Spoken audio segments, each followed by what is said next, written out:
हजुरहरूले कहिले सोच्नु भएको छ हजुरको उन्नति प्रगति भनौँ मनुष्य जीवनको सफलताको सबैभन्दा उच्चतम बिन्दु मोक्षबाट विमुख गराई व्यक्तिलाई अधोगति र असफलतातर्फ लैजाने प्रमुख शक्तिशाली शत्रु के छ? यदि हजुरहरूले सोच्नुहुन्छ भने कसैले देश काल समय परिस्थिति र आफ्ना वरिपरि भएका व्यक्तिहरूलाई दोष दिनुहुन्छ। तर वास्तवमा भन्ने हो भने कडा सत्यता यो हो कि त्यो शत्रु अरू कोही नभएर हजुर आफै हुनुहुन्छ, हजुरको मन छ। तर एकछिन पर्खनुहोस्, सत्य यतिमा सीमित छैन। हजुर यदि नराम्रो अवस्थामा हुनुहुन्छ भने त्यसबाट माथि उठाई सफलताको शिखरमा पुर्याउनको लागि प्रेरित गरिराख्ने त्यस्तो प्यारो अर्को मित्र को छ? यो पनि हजुर नै हुनुहुन्छ। यो मैले भनिरहेको छैन।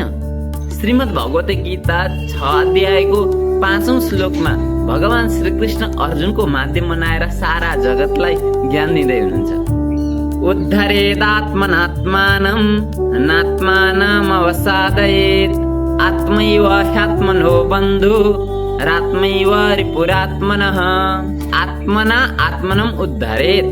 आफ्नो मनद्वारा आफ्नो उद्धार गर्नुहोस्, आफ्नो सफलताको मार्गतर्फ उन्मुख रहनुहोस्। आत्मनम न अवसादयेत्। आफ्नो पतन या अधोगति नगर्नुहोस्, आफूलाई असफलतातर्फ नलैजानुहोस्। किनकि आत्मा एव हि आत्मना बन्धु। हजुरलाई अगाडि बढाउनको लागि सहयोग गर्ने त्यो बन्धु हजुर आफै हुनुहुन्छ, हजुरको मन छ। आत्मा एव हि आत्मना रिपुः। आत्मा नै आफ्नो शत्रु पनि हो, जसले नराम्रा कार्यहरूतर्फ लैजान्छ। अब यसो भन्दै गर्दाखेरि सबै व्यक्तिहरूले चाहन्छन् कि आफ्नो मनलाई आफ्नो मित्र बनाएर सफलतातर्फ अगाडि बढ्ने। कसरी मनलाई शत्रु र मित्र भनेर थाहा पाउने, कसरी मित्र बनाउन सकिन्छ र कसरी शत्रु बनाउन सकिन्छ, यो जान्नको लागि त्यही श्रीमद् भगवत गीता 6 अध्यायको 6औं श्लोकलाई जान्नुपर्ने हुन्छ। आउनुहोस् हेरौँ। बन्धुरात्मात्मनस्तस्य येनात्मैवात्मना जितः अनात्मनस्तु शत्रुत्वे वर्तेतात्मैव शत्रुवत्। तस्य आत्मनः, आत्मा बन्धु, उसको लागि उसको आफ्नै मन मित्र हो। कसको? येन आत्मना एव आत्मा जितः। जसले मनलाई जितेको छ, भनौँ मनलाई विवेकको अधीनमा राखेको छ, मनको वशीभूत भएको छैन। जसले मनले के भन्छ भन्दा धेरै विवेकले छुट्याउँछ यो सही छ या गलत। यदि यस्तो छ भने त्यो व्यक्तिले त्यो मनमाथि विजय हासिल गरेको छ, किनकि ऊ अब मनको अधीनमा छैन, उसको विवेकको अधीनमा मनलाई राखेको छ, यानि कि आफ्नो अधीनमा मनलाई राखेको छ। त्यस्तो व्यक्तिको लागि आफ्नै मन उसको मित्र हो। अब कस्तो मन चाहिँ उसको शत्रु हो त?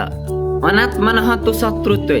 तर जसले मनको शत्रुतापूर्ण व्यवहारलाई जितेको छैन, यानि कि मनको वशीभूत भएर कार्य गर्दछ, मनले जे भन्छ त्यही मानिरहन्छ, मनको अधीनमा रहेर जो व्यक्ति कार्य गर्दछ त्यसको लागि आत्मा एव शत्रुवत् वर्तेत। आत्मा नै शत्रु जस्तो रूपमा प्रस्तुत हुन्छ।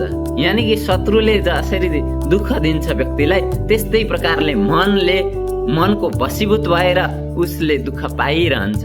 त्यसकारण अब हजुरमा निर्भर रहन्छ कि मनलाई मित्र बनाएर, मनलाई बन्धु बनाएर अगाडि बढ्ने या मनलाई शत्रु बनाएर पछाडि नै रहने, नराम्रा चालहरूमै रहने।